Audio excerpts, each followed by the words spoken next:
Jenderal Polisi Purnawirawan Dr. Andes Hugeng Imam Santoso atau biasa disebut Jenderal Hugeng terkenal sebagai Kapolri anti suap.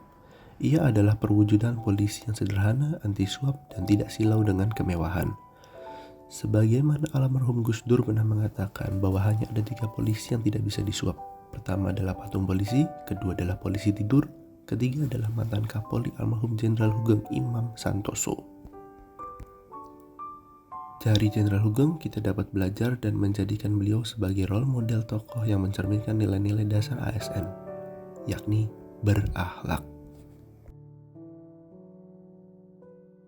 Ia merupakan cerminan pejabat publik yang sangat peduli dengan masyarakat.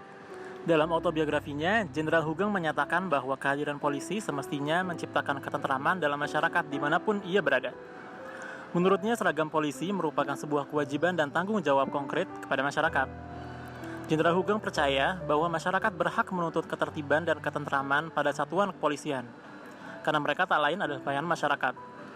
Pengamalan nilai berorientasi pelayanan Jenderal Hugeng begitu tercermin dalam pandangan tersebut.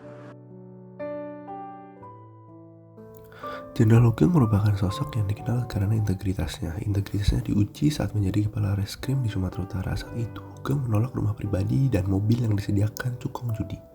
Hugeng memilih tinggal di hotel hingga kemudian dia mendapat rumah dinas.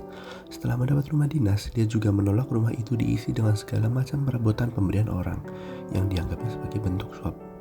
Saat pemberi perabotan itu tidak mau menerima pengembalian barang itu, Hugeng tetap mengeluarkannya dari rumah dinas dan menaruhnya di pinggir jalan. Usai bertugas di Medan, dia ditempatkan di Jakarta.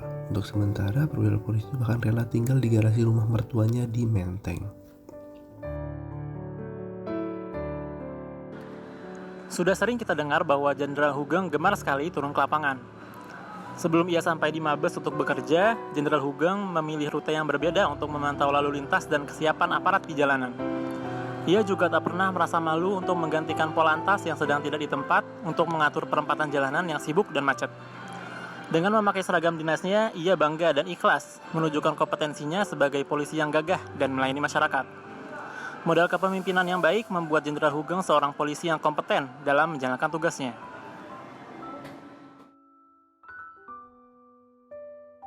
Salah satu panduan perilaku atau kode etik dari nilai harmonis yaitu suka menolong orang lain. Karakteristik yang satu ini pun ternyata melekat dengan pribadi seorang Jenderal Hugeng. Salah satu kisah yang cukup terkenal yaitu kesediaan sang Jenderal Bintang 4 untuk turun ke jalan menyingsingkan lengan bajunya untuk membantu sebuah truk yang sedang dalam kondisi mogok.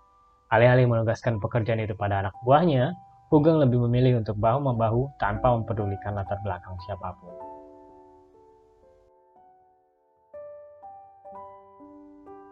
Menurut beberapa sumber, Soeharto, Presiden RI kala itu, dikenal sebagai sosok diktator yang kerap mendikte bawahannya untuk menjalankan kebijakan searah dengan kepentingan pribadi dan kelompoknya.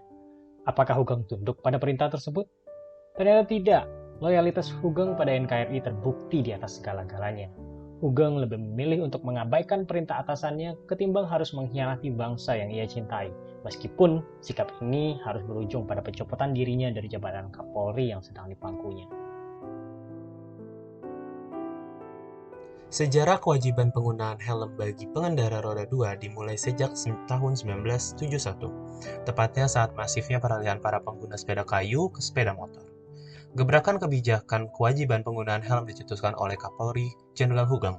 Gagasan ini dilatar belakangi oleh keresahan beliau karena tingginya angka kecelakaan kendaraan bermotor roda 2. Hal tersebut menunjukkan bahwa Jenderal Hugeng telah mengamalkan salah satu nilai dasar ASN yakni adaptif dalam rangka menghadapi tantangan yang terus berubah dari waktu ke waktu. Jenderal Hugeng juga merupakan pribadi yang sangat terbuka untuk bekerja sama. Hal tersebut terbukti dengan di bawah kepemimpinannya, peran serta Polri dalam peta organisasi polisi kriminal internasional atau International Criminal Police Organization semakin aktif. Hal itu juga ditandai dengan dibukanya Biro Pusat Nasional Interpol di Jakarta. Melalui badan ini, proses penanganan masalah kejahatan internasional dapat dilakukan dengan kerjasama antar negara. Hal tersebut menunjukkan bahwa Jenderal Hugeng telah mengamalkan salah satu nilai dasar ASN yaitu kolaboratif. Dengan demikian, Jenderal Hugeng pantas menjadi role model kita semua sebagai tokoh yang mencerminkan nilai-nilai dasar ASN berakhlak.